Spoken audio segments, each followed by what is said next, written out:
આપણને શું ફાયદો છે લોકોને મારી? આ ષડયંત્ર છે મોદી સરકારનું. પબ્લિકને મારીને જનસંખ્યા ઓછી કરવા માંગે છે, કારણ કે અંગ્રેજોનો ઓર્ડર છે. ઉપરથી ગુલામ છે આપણો દેશ. અંગ્રેજો છે ને, અંગ્રેજોના ઈશારે હાલે છે આ મોદી સરકાર. બીજા સરકારને હું ભાજપની દીવાની 15 વર્ષ મતદાન કરે. વરાછાથી મારું અડાજણ પૂર્ણેશ મોદીને હું મતદાન આપું છું. અડાજણ 1000 રૂપિયાનું મારું ડીઝલ બળી જાય ને ભલે બળી જાય, પણ હું મતદાન કરવા જઈશ તો ભાજપને જ કરવા. હું શું કરવા બોલું છું? આજે મારા ઘરમાં આફત આવી છે, કાલે તમારા ઘરમાં આવશે, તમારા પરિવારને આવશે. હું અનાથ છું, મને કોઈ આગળ પાછળ નથી. તમારું જો હું તમને બાપા માનું છું, ભાઈ માનું છું, મા માનું છું, બેન માનું છું, એટલે તમને કહું છું. બાકી કોઈ મારો સ્વાર્થ કોઈ બીજો નથી. બસ હું એટલું જ કહું છું કે તમે વેક્સિન નહીં મુકાવો. કોરોના વેક્સિનને બેન મરાવો અને વેક્સિનથી દૂર રહો.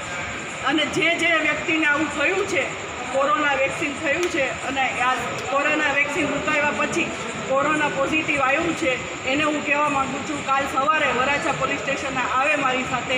હું અન્નનો ત્યાગ કરીને બેસવાની છું અને મારી સાથે સમર્થન આપવા આવે. મારી જેવા હજારો લોકો છે કે આને આ બનાવ થઈ ગયેલો છે. અત્યારે હું એક નથી, પણ બધા ચૂપ છે, કોઈ બોલતું નથી. સરકાર એમ કે 8 વાગે સૂઈ જવાનું, 7 વાગે સૂઈ જવાનું, 6 વાગે ઉઠી જવાનું. તમે સરકારના ઈશારે ચાલો છો. સરકાર મુઠ્ઠી છે, તમે કરોડો છો. સરકાર, પોલીસ, ગવર્મેન્ટ કેટલા છે? મુઠ્ઠી પર છે. તમારી જેટલા તો નથી ને, પ્રજા જેટલા નથી, આપણી જેટલા નથી. સામનો કરો. ભૂખમરો આવ્યો છે સુરતમાં ખાવાના. હું મારા દુકાનમાં મોબાઈલ વેચું છું. તમે ક્યાંથી લેવા આવો ભાઈ? ક્યાંથી મોબાઈલ લેવા આવો? તમારી આવક આવે, તમારો પગાર આવશે તો તમે મારી પાસે મોબાઈલ લેવા આવશો. નથી આવતા. સવારથી સાંજ સુધી હું રાહ જોઈને બેસું છું કસ્ટમર. આજે આવશે, કાલે આવશે.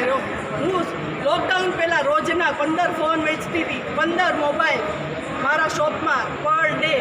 1 મિનિટ બી શ્વાસ લેવાની જગ્યાએ અત્યારે મારે માંડ 2 પીસ વેચવા પડે છે. માંડ કરી. શું કામ? કોઈ પાસે પૈસા નથી, આવક નથી. આવક હોય તમારી પાસે